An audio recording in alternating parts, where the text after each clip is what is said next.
The Israeli-Palestinian conflict dominates American news coverage of international issues. Given that news coverage is Americans' main source of information on the conflict, it becomes important to examine the stories the news media are telling us and to ask the question, does the news coverage reflect the reality on the ground? Gun battles rage tonight in some of the heaviest battle for survival for Palestinian leader Yasser Arafat. One of the things you have to keep in mind when you're looking at how media report on something like the Israeli-Palestinian conflict is not only understanding what's there in the story, but more importantly, what's not there, what's being left out.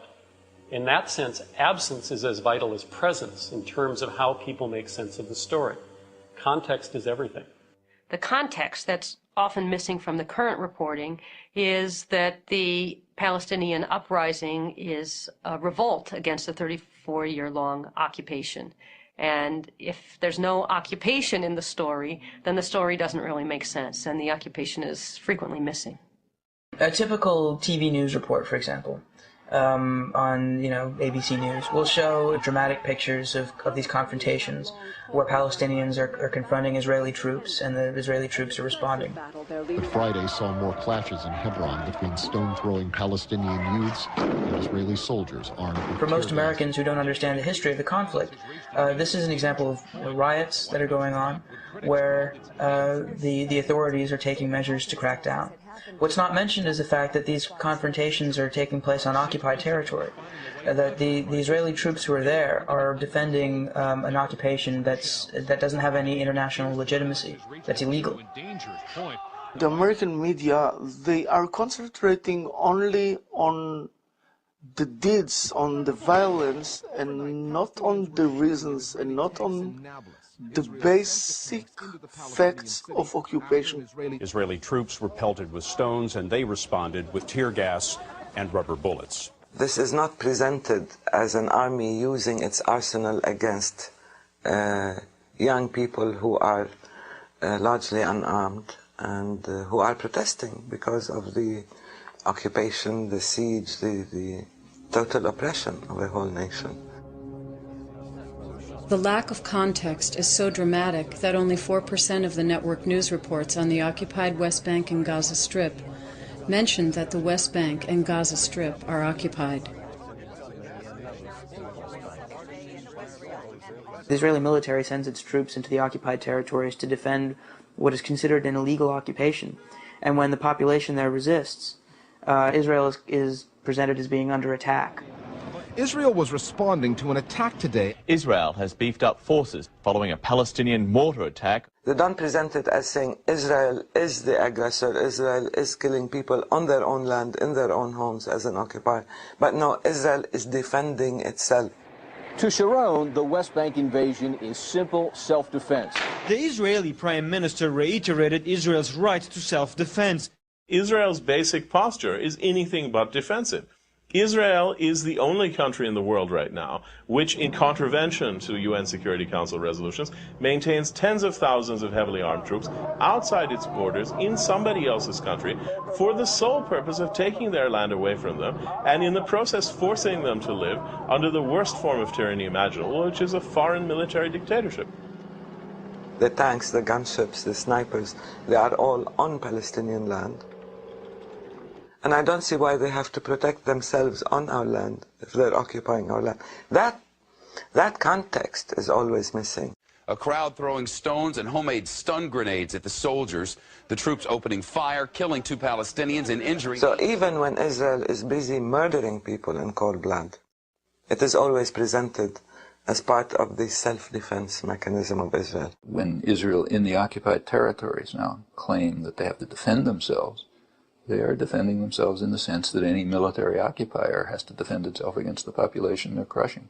Prime Minister Ariel Sharon justified the siege as self-defense. You can't defend yourselves when you're militarily occupying somebody else's land. That's not defense.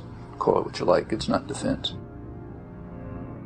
Public relations works not only by controlling the content of media reports, but also by making sure that some voices are never heard.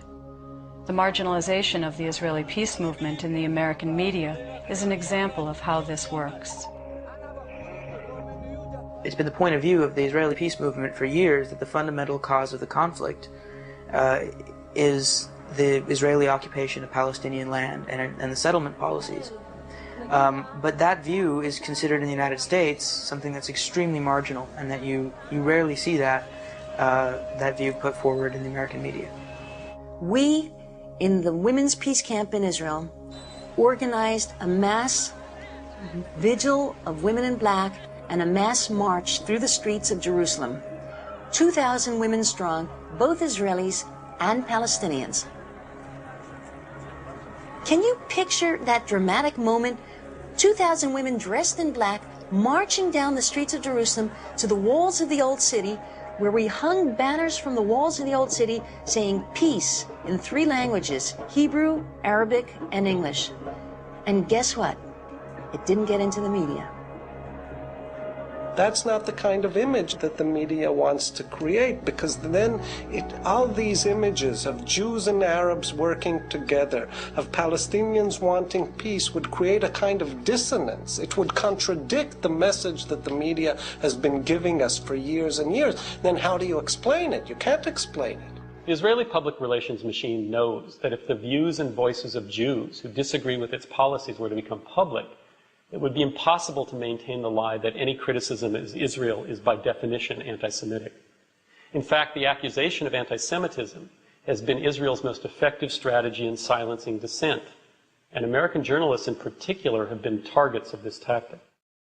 Any environment in which a journalist or any person steps forward and starts making serious criticism of Israel, of America's relationship with Israel, the unconditional support for Israel, the failure of any serious pressure to be put upon Israel by the United States to prevent the building of further settlements for Jews and Jews only on Arab land. Any suggestion that the war between the Israelis and the Palestinians is a colonial war will be met by a deafening chorus of accusations, slanderous and lying though they are, that the person who brings up that subject is in some form an anti-Semite or a racist. And this remains the constant weapon that is used.